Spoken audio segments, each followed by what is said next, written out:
Hello everyone, I hope you're having a fantastic day. I'm feeling slightly better than I was yesterday, which is nice, and I'm going to continue making myself this new skateboard. So today I'm going to be cutting out the shape. I'm going to be using two power tools, I'm going to be using a jigsaw, and I'm also going to be using a drill. Ideally I would like to have a couple of new blades for the jigsaw.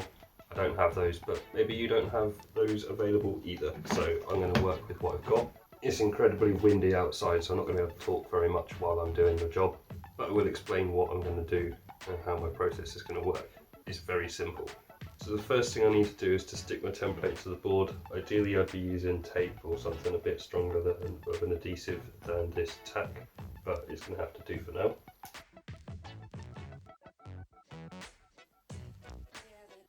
Okay, so I've made a couple of marks on my board where I want my nose and tail to run to.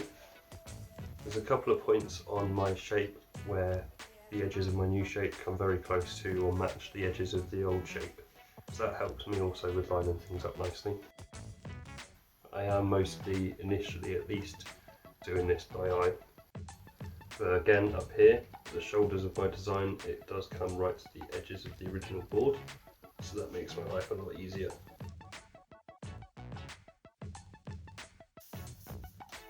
Okay, so I'm reasonably happy with how it looks. I'm going to just measure a few points and see how close I am. Okay, so all I've done there is measure a few points on the left and right sides of the board to see how close it is to being symmetrical. Measured the distance from the template to the edge of the deck on the left and the right side of the board. As with any handcrafted wooden product, you do have tolerances to work within. So there's going to be a little bit of variation in it no matter what you do, just because of the methods that I'm using to make this. But hopefully this is showing you a way that you can do this at home and it's quite attainable. You can get good results if you just put in a bit of time and patience. It's not about having a lot of skill, it's more about just having some time and a bit of patience for it. I don't have a workshop, I'm not making these for mass market, I'm not even selling them, so I very much view this more as an artistic endeavour than an engineering one. So once you're happy with how you've got your template stuck to your original board, you need to get some way of tracing that onto the deck. I have found from experience that paint pens work really well for this job. I'm just hoping it's actually got enough paint in it to do the job. Wouldn't be surprised if it doesn't.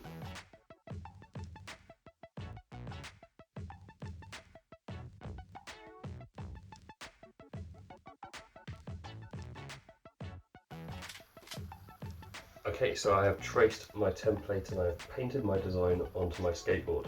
So I'm not too concerned about minor imperfections. It's going to come out, hopefully, how I want it to come out. Now, before I remove the template from the board, I'm going to drill my holes for my trucks so I know that they match up with the shape of the board. Or at least hopefully they do if I got my calculations correct. Like I said, not any kind of engineer over here. So I also wish that I had a skinnier drill bit to do my pilot hole, but needs must.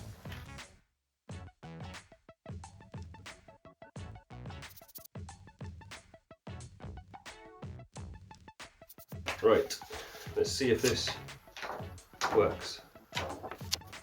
That looks like something I can work with. And the way that my cutting process works is very, very simple. You just get a jigsaw, you start cutting along the line, you go very slowly. You gotta make sure you don't run out of patience with it. Might need to cut a few sections in, just to make sure you can get around bends and things like that. I have a feeling this deck is going to be particularly difficult to cut. It was kind of hard to drill through. I think it's got some sort of special glue in it. But I guess that's the fun of finding out. So I will be taking it outside and I will be cutting this out. Okay, so you can see here I found a nice entry point to the shape where the shoulder comes in on the skateboard. And so I'm starting by going up and going around the nose. Now I decided to cut a section of the offcut from the nose off right now, just to make my life a little bit easier. And then I was able to continue on around the curve, making this shape come to life. As you can see, the nose section of the board is now done. It actually didn't take very long at all, although I was right about this being quite a tough board to cut. Now the edges of my board for most of the section actually line up very closely to the edges of the original shape, so I'm not going to cut this, I'm just going to work the shape in with the sander. I find another nice entry point at the shoulder and begin cutting the shape out.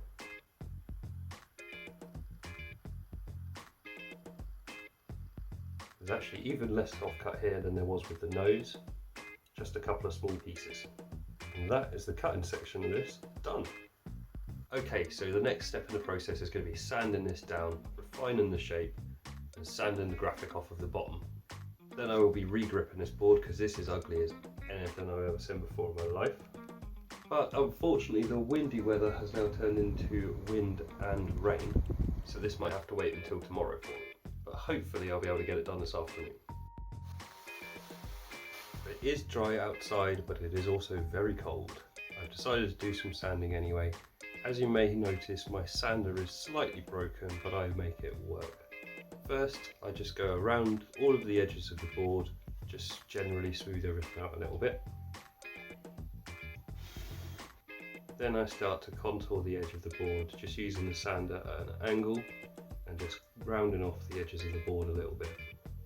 I start by doing it at a roughly 45-degree angle to the corner of the board, and then I go over it again and again to smooth it off with finer and finer grade sandpaper. Once you've done your 45-degree angles on the top and the bottom, then you're basically just using the sander to round it over and create a gentle curve across the whole thing. The weather's turned into absolute trash again outside, so I've had to move in here. I'm going to make a bit of a mess in here, but I'll clean it up after I'm done. I have moved my guitar at least, so that doesn't get covered in sawdust.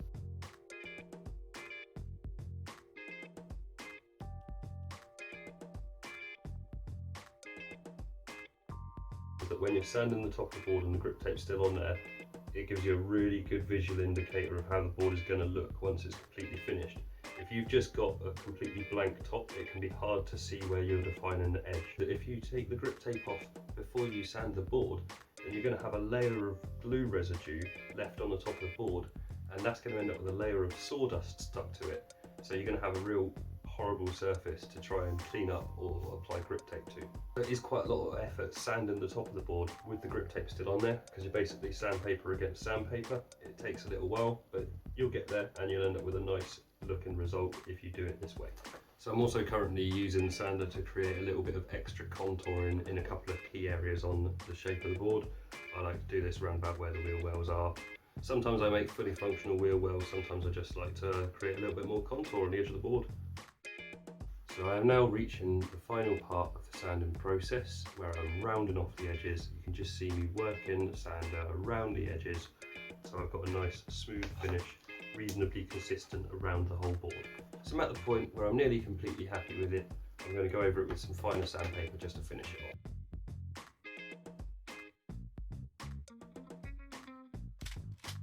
Cool, I am now happy with my edges. You know what, I just realised I had a face mask in my pocket that I intended to wear while I was doing that sanding.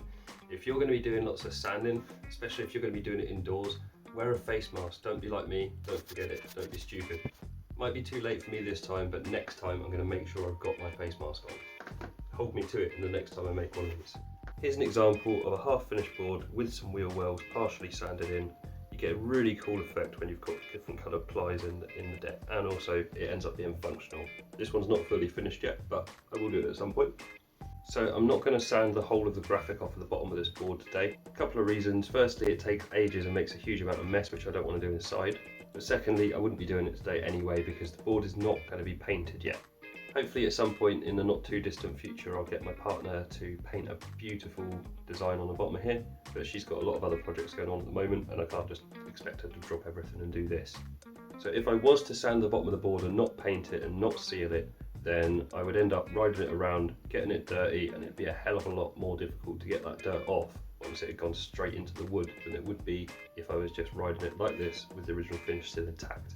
I can still sand the bottom down, get it painted later on. On the topic of sealing it, I would always recommend whatever you sort of paint on the bottom, whether it's hand painted with a brush, whether you're using spray cans, whatever you might want to do if you decide to change the graphic on your board, always seal it with something. I've actually had some pretty good results in the past just with some spray cans of clear lacquer, satin clear lacquer I've used, looks really nice. You can get that from any car parts store, Halfords, AutoZone, depending on what country you're in, where you are, whatever, you'll find it anyway. Clear spray lacquer in a can. Just make sure you do it outside or somewhere really well ventilated. Give it a few light coats, leaving a few minutes in between. Follow the directions on the can, you'll be fine. But this one's going to keep the original graphic for a little while. So what I need to do next is remove this horrible grip tape. And then I can get onto the fun part of setting it up with trucks and wheels and maybe taking it for a test drive if the weather clears up a little bit. Now, grip tape removal is a bit of a strange job. A lot of people never even do this in their lives. They just set up a board, ride it till it either is worn out or broken, and they set up a new board. But if, like me, you like to get the most out of these things, you don't want to just chuck it away when it's done, or if you're bored with it, or if you don't like it, you want to turn it into something much nicer again, you're going to need to remove grip tape every now and again to replace it. Now, the best thing to do is to use a very high-tech piece of specialist equipment known in the industry as a hairdryer. What you're going to do is heat it up so that the glue starts to get a bit softer, and then hopefully you should be able to peel it off. Have a feeling this is going to come away in lots of little pieces, which is going to be very irritating, but we will see.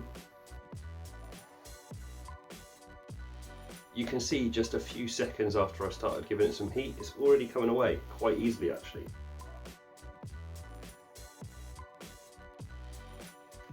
That was very easy, surprisingly easy.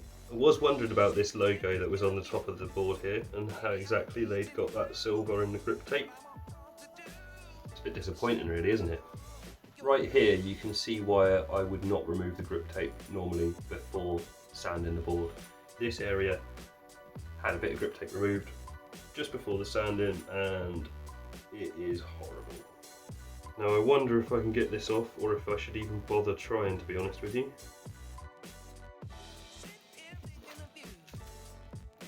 Okay, so it turned out with the application of a little bit of heat, that really wasn't very difficult either. So now I have a nice relatively clean top of my board to work with, and I'm going to work out how exactly I'm going to do my grip tape.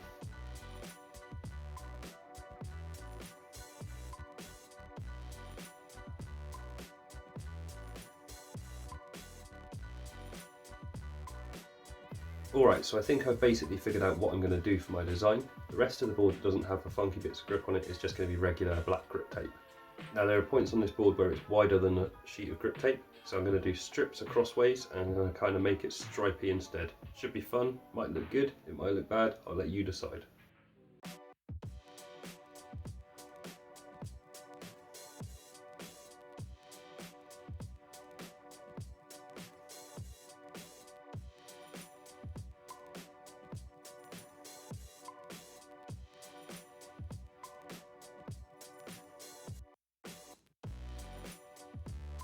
Right, so now that my grip tape is stuck to the board, I need to file down the edges, smooth down the edges, and then I can cut it.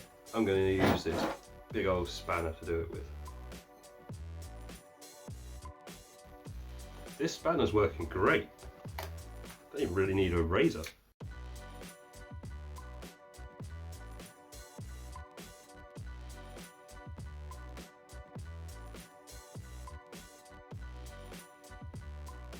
That's actually pretty incredible. I've never managed to grip a board without using a blade of some kind to cut the grip tape before.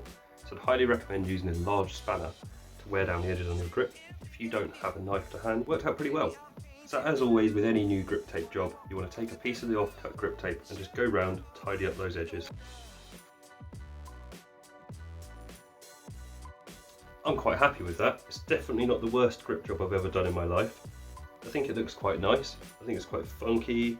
And the finish is pretty good, especially considering that I didn't use a knife to cut it. So there we go, proof you can do a good grip job even if you don't have a knife to hand. Now the final stage of the grip process is what I find one of the most satisfying, and that is making some holes in the grip tape for your bolts to go through. You see a lot of skateboarders just push their bolts through. This is fine, but I have just spent quite a lot of time doing quite an intricate grip tape job on this board. I don't want any chance of messing it up. So I'm taking a sharp implement, namely a pair of scissors one side of, and I'm going to poke through from the underside to get my holes in the grip tape before I put the bolts in. Now if, like me, you've moved your bolt hole positions, you need to take extra care that you don't accidentally poke the wrong bolt holes through. I've actually done this once and I felt really stupid. And there we have it. Time to set this thing up. So the original trucks and wheels from this board were, to be honest, absolutely disgusting when I took them off. I took a couple of pictures of the parts and here they are. Ugh. So I took them apart and I cleaned them up. I did this as though they were dishes in my sink, using a bit of warm water, some soap, and just making sure that everything was completely dry before I put it back, otherwise it would make it go rusty again. Base plates cleaned up okay, as did the hangers, but I did notice one slight issue, which is on this hanger. There's actually a small little hairline fracture running part way through the truck, and it makes it slightly bent. I am hoping this isn't going to cause really an issue, so I'm going to put it back on as is. If not, I do have some spare trucks I can use, but I would rather use the original ones that came with it and keep my spare trucks for a plan I've got for them for the future. These wheels cleaned up okay, but to be honest I still think they're really ugly. And I do have a set of wheels that's a similar colour, but I think a nicer style for this new style of deck shape. They're a little bit narrower than the old ones. I think they're actually a nicer compound. They slide quite nicely. I have used them in the past. These actually belong to my good friend Jack. He's kindly sort of let me borrow them for the long term, but if you want them back at any point, Jack, let me know. I've got other wheels I can use for this thing.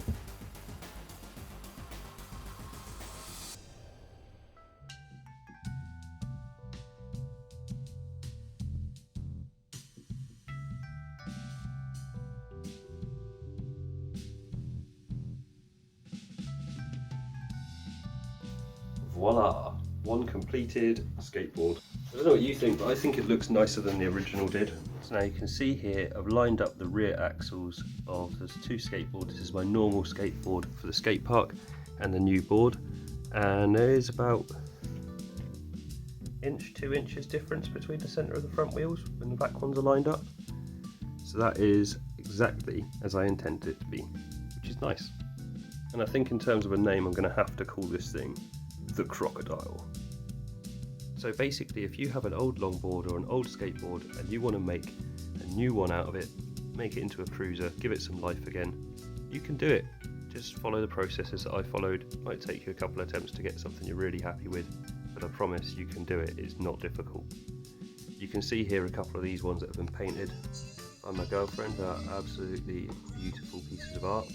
And yeah, that's right, that one right at the end there is actually signed by Aaron Cairo, legendary YouTuber.